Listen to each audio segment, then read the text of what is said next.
রোজা কাকে বলে, সম কাকে বলে? সমে কি দাঁড়িয়ে দাঁড়িয়ে জিকির করব, না শুয়ে শুয়ে থাকবো, না বসে থাকা? সমে রুকু নাই, সমে সাজদা নাই, সমে কিয়াম নাই, সমে তাসাহুদ নাই, সমে দোয়া নাই, শুধু মুখ দিয়ে খেতে পাবি না, এটার নাম হচ্ছে সম। অতএব বন্ধুরে আমার আল্লাহ বলছে, আল্লাহ কতক্ষণ? শুবে সাদেকের আগে তুই খাওয়া সেরে নিবি, পানাহার সেরে নিবি, তোর যা দরকার আছে সমস্ত গুলোকে তুই সেরে নিবি। কতক্ষণ পর্যন্ত তোর মুখ বন্ধ থাকবে? যতক্ষণ পর্যন্ত গরুবু শামস না হয়েছে, অর্থাৎ পশ্চিম দিকে সূর্য যতক্ষণ না ডুবেছে। সাদা ভাষায় বলছে মাগরিবের আজান যতক্ষণ না হয়েছে খেতে পাবি না।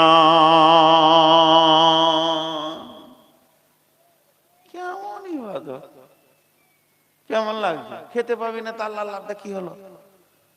জি, এই কথাটা 2 মিনিট একটু সাইডে রাখেন। একটা মারেফাতের তথ্য বলবো। এটা কোরআন, এটা হাদিস, এটা তাফসীর লাই। সব কথা ক্লিয়ার করে দিচ্ছি আগে। কালকে ফোনে বলবেন যে হাদিসটা কত নম্বর আছে দেখান না। এটা ফকিরি লাইনের কথা। ফকিরি লাইন বুঝেন তো? ওই যে যারা মাজার পার্টি আছে ওদের লাইনের কথা বলছি। এখানে আবার কিছু মজার জিনিস ঢুকে আছে, এই জন্য বলছি। আল্লাহ আত্মাকে তৈরি করলে, দেহ লয় আত্মাকে দিয়ে, আত্মাকে বলছে ইয়া নাফসি মান আনা, হে আত্মা, হে আমার আত্মা, আমার গোলাম, আমি কে? তো আত্মা এত বদমাস, ও আল্লাহকে জবাব দিচ্ছে আনতা আনতা আনা আনা, তুই তুই আমি আমি। এটা মারেফতের তথ্যে বলছে। তো আল্লাহ বলছে এ ওকে জাহান্নামে দে। তো জাহান্নামে দিয়ে 1 বছর পর তুলছে, আবার ওইটা শুধাইছে, হে আত্মা তুই বল আমি কে? তো বলছে আনা আনা আত্মা আনতা আনতা, তুই তুই আমি আমি। 3 বার এরকম জবাব দিয়েছে। আল্লাহকে আল্লাহ স্বীকার করছে না। আল্লাহ বলছে ওকে জাহান্নামে দে, কিন্তু খেতে দিস না।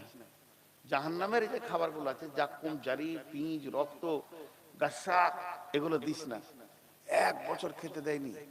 তারপরে যখন তুলে ওকে জিজ্ঞেস করছে, ও শুকিয়ে গেছে, আল্লাহ জিজ্ঞেস করছে আমি কে রে? তখন বলছে আনতা রব্বি। না খাওয়ার পর আত্মা বলছে তুই আমার আল্লাহ। এবার ওর বুঝে এসেছে মারেফাতের তত্ত্ব। ফকিরিবিদরা বলছে যত না খেয়ে আত্মাকে কষ্ট দিবে, তত আত্মা আল্লাহকে চিনবে। আর যদি পেট ভরে খাও, তোমার দিমাগে তালা লেগে যাবে, আর তুমি বেহুশ বিলাসিতা হবে, মসজিদ মাদ্রাসার দরজা খুঁজে পাবে না, তুমি মাতাল হয়ে যাবে। এটা মারেফাতের তত্ত্ব বলছে আপনাদেরকে। আমি এতক্ষণ মারেফাত শোনালাম, এটা বুখারী মুসলিম নয়। তো আত্মাকে একমাত্র কন্ট্রোল করা যায় না খাওয়ার ভেতরে। কিন্তু রমজান মাসে আল্লাহ আমাদেরকে খেতে দেবেন না, খেতে দেবেন না, ইবাদত করে বানিয়েছেন। কিন্তু একটা কথা বলেন, আমাদের যে খরচা হয় 12 মাসে, রমজান মাসে বেশি না কম? বেশি। তার মানে ধোঁকায় পড়ে রমজানে বেশি খাই। কেন?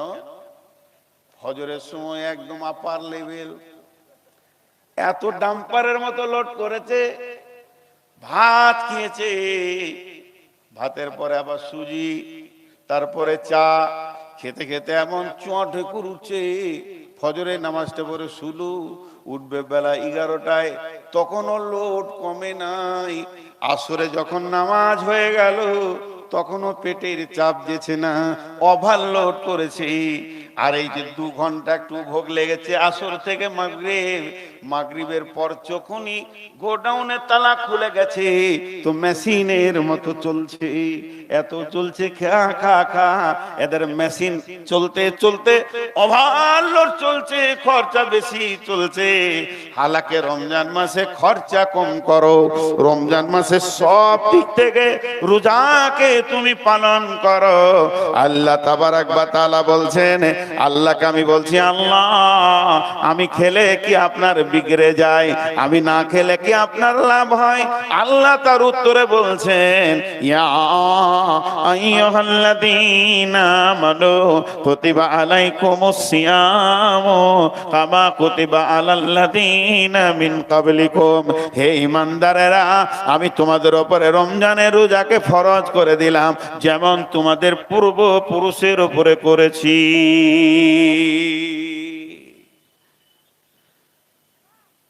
লাভ কি হবে? লাভ আমার লয়, লাভ তোর। লাভ আমার লয়, লাভ তোর। ইট ভাটা দেখেছেন? ইটের ভাটা, ধ্যান দিয়ে শুনেন এই উদাহরণটা। মিস্ত্রি কোদাল নিয়ে চলে গেছে, ট্রাক্টরে মাটি লোড করা আছে। এই উদাহরণে গোটা আয়াতটা বুঝে চলে আসবে।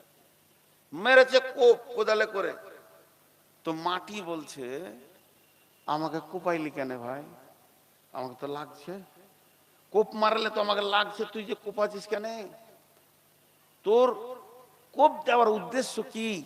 তো মিস্ত্রি জবাবে মাটিকে বলছে, চুপ করে থাক, দাম তোরই বাড়বে, দাম তোরই বাড়বে। তারপরে খানিক বালু দিয়ে, দু চার বালতি পানি দিয়ে এবার লাত মারতে শুরু করেছে। হাজি, লাত মারলে দাম বাড়ে না কমে? এখন যদি কেউ উঠে আমার মুখে একটা লাত মেরে দেয়, ওকে যখন লাথের উপরে লাত চালাচ্ছে, ও তখন বলছে, এত লাত খাবি কেন? আমি গরু চুরি করেছি নাকি? বলে, চুপ কর, তো দাম বাড়াইছি। আমার লাতের যে কি দাম তুই বুঝবি, চুপ কর। মাটি ঠিক মতো হয়ে গেল, ফরমাতে ভরে আবার দুটা কিল বা থাপ্পড় মেরে দিলে, বলে এখনো কি রাগ মিটিনি? বলে, চুপ কর, দাম আমার লয়, দাম তোর বাড়ছে। সুন্দর করে রোদে দিয়েছে, প্রখর রোদ যখন পড়েছে, পিপাসা ইটের ভিতরটা ফেটে গেছে। ইট বলছে, মিস্ত্রি ভাই, ভরা দুপুরে কঠিন রোদে আমি রয়েছি, সামান্য পানি কি পাবো না? মিস্ত্রি বলছে, পানি এক গিলাস তো দূরের কথা, একটা ফোঁটাও দিব না, যত শুকাবি তত দাম বাড়বি। এরপরে শুকিয়ে গেল, এখনো রাগ মিটেনি। মিস্ত্রি ইটগুলোকে নিয়ে ভাটিতে চড়াচ্ছে, পাশে কালো কয়লা চলে এসেছে। কয়লাকে যখন ইট দেখেছে, তখন মিস্ত্রিকে বলছে, ভাই, এমন একজনের সঙ্গে আমাকে রাখছো, ও নিজে জ্বলবে, আমাকে জ্বালাবে, এটা কেমন করে মানা যায়? মিস্ত্রি বলছে, ভালো করে পুরবি তো বেশি দাম হবে 1 নম্বর, আর যদি আর একটু কম পুরিস তো 2 নম্বরে চলে যাবি, তার থেকে কম পড়লে 3 নম্বরে যাবি, না পুরলে ভেঙে গেলে ছালট হয়ে রোডের ধারে পড়ে থাকবি, কোনো পাকা জায়গায় যাবি না। সবরের সঙ্গে আগুনটাকে বরদাস্ত করেলে যখন ওকে পুরানো হলো, মাল 1 নম্বর বেরিয়ে এসেছে, সুন্দর পড়েছে, প্রিকেট বের হয়ে এসেছে, মিস্ত্রি এসেছে, ইঞ্জিনিয়ার সঙ্গে এসেছে, বলছে এটাই মসজিদের কাজে লাগবে, এইটা মাদ্রাসার কাজে লাগবে, এইটা স্টেশন হবে, কলেজ হবে, এই ইটটা এত দামি, এছাড়া অন্য ইট লাগানো যাবে না। ইট তখন বলছে, প্রথম আমি বুঝিনি, কোপ খেয়েছি, লাত খেয়ে, আগুনে পুড়ে আজকে আমি হয়েছি মসজিদের দেওয়াল। আমি সারা জীবন তেলাওয়াত শুনছি, অতএব কঠিন জায়গা দিয়ে পেরিয়েছে, বিরাট সম্মানের জায়গা পেয়েছি। আল্লাহ বলছে, বান্দারে, তোকে আমি খেতে দিই না, তোকে আমি পান করতে দিই না, যেটা তোর মহারানা দিয়া মেয়ে, যাকে তুই হালাল করে এনেছিস, ওই মেয়েটার গায়ে হাত দিতে দিই না। তার মানে তোকে আমি প্রেম আগুনে জ্বালিয়ে রেখেছি। ধৈর্য ধরে নে, যেদিন তোর রোজা শেষ হবে, তোর নাম কি হবে? লাআল্লাকুম তাত্তাকুন, তোকে আমি মুত্তাকি বানাচ্ছি, যাতে করে তুই মুত্তাকি হয়ে যাবি। রোজা এমন একটা ফরমা, যে ঢুকবে সেই মুত্তাকি। এর জন্য আগে মুত্তাকির কথা আধ ঘন্টা বলে নিলাম। মুত্তাকিরা হাসতে হাসতে জান্নাতে যাবে, মুত্তাকিরা ফার্স্ট ক্লাস জান্নাতে যাবে, মুত্তাকিরা গুনাহ থেকে বেঁচে যাবে, মুত্তাকিরা তো বড় সফলতা পাবে। এটা আল্লাহ কোরআনে বলেছেন। মুত্তাকিদের উপরে কেউ সফলতা পাবে না। আর আল্লাহ চাইছে, আমার বাপ যেমন চেয়েছিল যে আমার ছেলেটা মুলবি হোক, কমসে কম ইমামতি নামাজটা তো পড়াতে পারবে, এটা চেয়েছিল, আমার বাপের মেহনত আমি হয়েছি, তেমনি ওই রকম আল্লাহ চাইছে আমাদেরকে যে আমার গোলামগুলো মুত্তাকি হয়ে যাক। তার মানে যত জন রোজা রাখবে তত জন মুত্তাকি। আল্লাহ নিজে বলছেন লাআল্লাকুম তাত্তাকুন।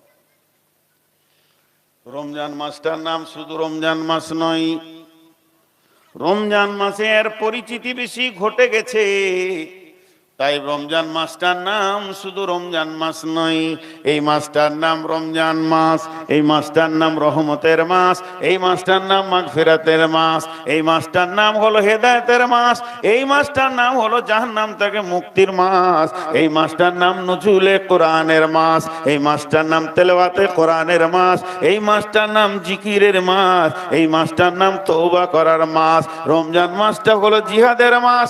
এই মাসে প্রথম বদরের যুদ্ধ হয়েছে 17 রমজান, প্রথম কোরআন নাজিল হয়েছে 21 রমজান। অতএব বন্ধুরে, রমজানের ভিতরে অনেক অনেক ফজিলত ঢুকে আছে। এই রমজানের ভিতরে একটা দিন রাত আছে যার নাম হলো শবে কদর। এই রাতটা হলো কান্না করার মাস। এই মাসের ভিতরে বান্দা তার গোলামের সাথে সম্পর্ক বাড়াবে। তার জন্য আল্লাহ বলছেন শাহরু রমাজান আল্লাযী উনজিলা ফীহিল কুরআন। এই রমজান মাসে কোরআন নাজিল হলো, হেদায়েত নিয়ে হলো, রহমত নিয়ে হলো। আর পৃথিবীতে আসলো মাগফিরাতের জন্য, পৃথিবীতে আসলো মানুষকে নূরের আলো দিতে। এটা নূরের মাস। এই পৃথিবীতে আলো মানুষকে রাস্তা দিতে, এটা সাবিলের মাস। এই মাসটা অনেকগুলি নাম আছে। অতএব বন্ধুরে, আল্লাহ তাবারাক ওয়া তাআলা তার গোলামদেরকে বলছে, গোলাম আমার প্রেমের রোজাটা তোমরা রাখো।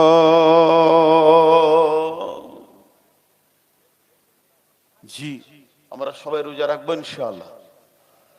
রোজা তো অনেক ফজিলত আছে। হাজি, এই যেমন এখানে 5টা ধরেন প্রাইজ আছে, একটা একটা করে ছেলেকে ডাক্তার প্রাইজ গুলো নিয়ে যাও। একজনকে বলে এটা তোমার প্রাইজ, এটা তোমার প্রাইজ, আর কাউকে বলছে এটা তোমার প্রাইজ। এইভাবে প্রাইজ দিতে রয়েছে। আল্লাহ তাবারাক ওয়া তাআলা বলছেন, يقول الله عز وجل كل عمل ابن آدم له إلا الصيام فهو لي وأنا أجزي به إنما يترك طعامه وشرابه। হাদিসে কুরসির মধ্যে আল্লাহ তাবারাক ওয়া তাআলা বলছেন, সারা পৃথিবীর ইবনে আদম যত আমল করে নিজের জন্য করে, আমাকে রাজি করার জন্য করে, কিন্তু শুধুমাত্র সিয়াম, ইল্লা সিয়াম, রোজা একটা এমন ইবাদত যতজন রোজা রাখে আমার জন্যই রাখে। তারা যে খাওয়া ছেড়েছে সেটা আমার জন্যে, তারা পান করা ছেড়েছে আমার জন্যে, দিনে বিবিকে ব্যবহার করে না সেটা আমার জন্যে। এই যে আমার জন্যে তারা ছেড়েছে, এর প্রাইজ কিয়ামতের মাঠে কি হবে? আজজিবি, এর কিয়ামতের মাঠে আল্লাহ তাবারাক ওয়া তাআলা সশরীরে রোজাদারদের কাছে এসে বলবে, ও রোজাদার হাসরবাসীরে, তোমরা যারা রোজাদার আছো, তোমাদের প্রাইজ তোমাদের সামনে দাঁড়িয়ে আছে, তোমরা তোমাদের প্রাইজকে গ্রহণ করে নাও। ওদের প্রাইজ হচ্ছে স্বয়ং আল্লাহ।